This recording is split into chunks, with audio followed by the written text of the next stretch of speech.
Estas férias leve o Observador no bolso. Na praia, no campo ou entre viagens, acompanhe toda a atualidade sem limites. Assine com 40€ de desconto e habilite-se a ganhar uma estadia de 2 noites num dos hotéis boutique da Small Portuguese Hotels. Este verão, desligue da rotina, não da informação. Assine em observador.pt. 1 hora.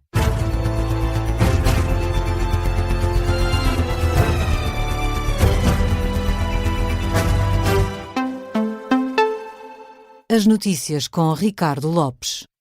Muito boa noite. Começamos com uma notícia Observador. O Tribunal de Contas perdoou algumas infrações financeiras a Luís Neves enquanto era Diretor Nacional da Polícia Judiciária. Os juízes conselheiros apontaram situações irregulares no uso do cartão de crédito. O Tribunal de Contas auditou as contas da Polícia Judiciária relativas ao ano de 2023. O Observador teve acesso a esse relatório. A auditoria foi apenas concluída em dezembro do ano passado devido à morosidade na entrega de todos os dados necessários para o escrutínio. O Tribunal de Contas considera que 2 contratos, um celebrado com a Petrogal para a aquisição de combustível e um outro com uma agência de viagens, não respeitaram as regras de contratação pública. Ambos os contratos foram autorizados por Luís Neves. São ainda levantadas algumas dúvidas em relação a situações irregulares na utilização do cartão de crédito para a compra de bens e serviços e também relativamente à atribuição de telemóveis. Segundo o relatório da auditoria consultado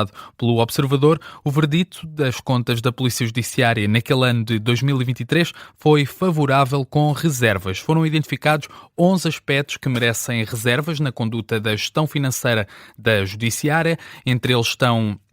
Entre eles está, por exemplo, o facto das intervenções efetuadas nos imóveis afetos à PJ não terem sido devidamente registadas e avaliadas nas contas. Aqui estão incluídas as verbas pagas à Constru Barcelos, do empreiteiro amigo de Luís Neves, que fez várias obras em edifícios da Polícia Judiciária. O Tribunal de Contas formalizou também cerca de 2 dezenas de recomendações, algumas das quais diretamente dirigidas a Luís Neves, a que o Tribunal sugeriu uma revisão das normas e procedimentos internos.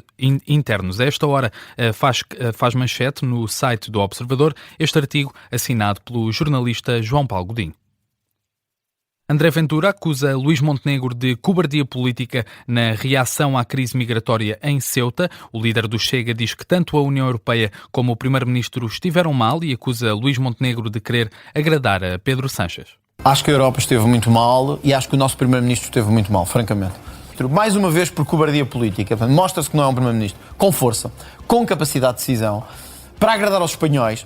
Vem dizer, não, isso não se justifica ainda, etc. Itália, a Primeira-Ministra Giorgia Meloni, que não faz fronteira com Espanha, veio imediatamente dizer que quem trata assim as fronteiras não merece estar no espaço Schengen e que Itália não se vai sujeitar a risco tem uma história... a Espanha. As críticas de André Ventura a Luís Montenegro sobre a crise migratória de Ceuta. O presidente do Chega levantou ainda novas suspeitas também sobre Luís Neves. Diz que pode ter sido o então diretor nacional da Polícia Judiciária a enviar António Costa a PEN com dados de espiões encontrada no gabinete de Vítor Scária e sugere que o caso pode ter estado na origem do afastamento da Polícia Judiciária da Operação Influencer. Acha que é essa a única explicação? Não pode haver outra explicação para não ter envolvido a Polícia Judiciária? Eu junto isso ao que sei agora. À PEN que António Costa tinha com os nomes dos espiões e de inspectores e etc. Mas como é que isso está relacionado aqui? E eu começo a achar... Onde é que a PEN está relacionada com Porque Luís a informação Neves? que foi dada ao Primeiro-Ministro por alguém que sabemos que era muito próximo dele, que era Luís Neves. E, portanto, toda a gente sabe isso. Mas tem provas de que foi Luís Neves que deu essa Não PEN? tem provas, mas acho que deve ser investigado. Por isso é que há uma CPI, porque hoje há elementos muito sérios que estão à nossa frente que mostram que Luís Neves se deixou levar por cumplicidades políticas na gestão de uma instituição que tem que estar acima de toda a suspeita. Declarações de André Venturas em entrevista ao Canal Now, onde foi ainda questionado sobre o orçamento do Estado. O presidente do Chega diz que é ainda cedo para pensar nesse assunto.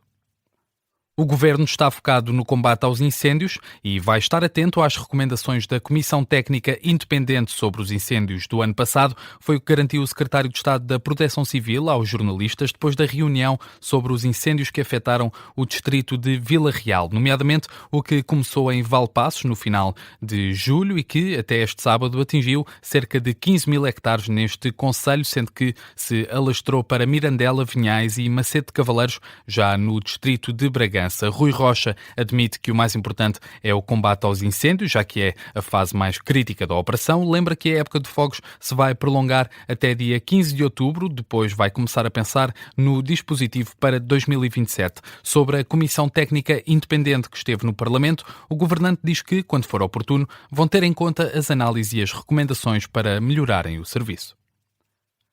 Na saúde, a ministra admite cobrar uma taxa a quem recusar uma vaga na Rede Nacional de Cuidados Continuados. No entanto, há cerca de 3 mil pessoas à espera de uma vaga, um número que aumentou quase 60% face ao final do ano passado. O objetivo do Ministério da Saúde é evitar que doentes com alta clínica continuem internados no SNS. Quando existe uma resposta alternativa disponível, a taxa poderá aplicar-se quando houver uma vaga na rede ou num lar a menos de 90 minutos de distância. Os representantes das unidades de cuidados continuados e administradores hospitalares dizem que, por si só, a medida não resolve este problema. Defendem que é preciso criar mais vagas. Nos últimos 2 anos, a capacidade de resposta aumentou. Ainda assim, não chega para responder à procura. Há utentes à espera de uma vaga durante vários meses.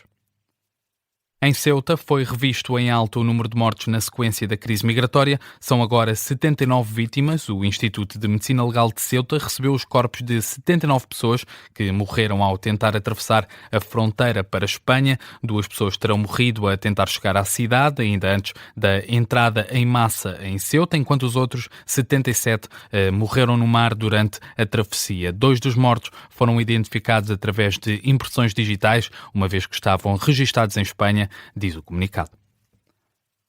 Na atualidade internacional, o Qatar diz que estão em vigor esforços para tentar reduzir as tensões entre os Estados Unidos e o Irão, que continuam à procura de um acordo para terminar as hostilidades no Médio Oriente. O emir do Qatar falou ao telefone com Donald Trump sobre os recentes acontecimentos regionais, com o objetivo de colocar água na fervura. Durante a chamada, o presidente dos Estados Unidos terá elogiado o papel do Qatar em apoiar os esforços diplomáticos e facilitar o diálogo, mas não abordou a possibilidade de um entendimento ficar fechado durante o dia de amanhã. E o investigador de História Militar Pedro Nascimento diz que quer o Irão, quer os Estados Unidos procuram um entendimento, mas não pretendem deixar passar a ideia de que está a ceder perante o adversário. Declarações feitas no Gabinete de Guerra desta noite. Pedro Nascimento diz que ambas as nações têm clara noção que um acordo de paz é o melhor para cada um dos envolvidos, mas não querem ser o país que dá o braço a torcer.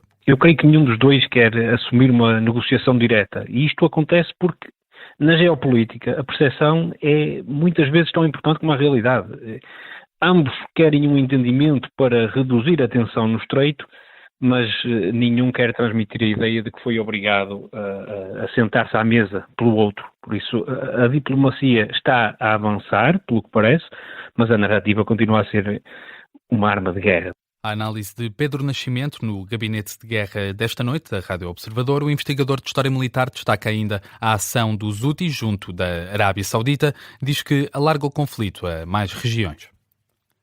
Termina assim este jornal da 1h. A informação regressa em formato de síntese à Rádio Observador à 1h30. Até lá.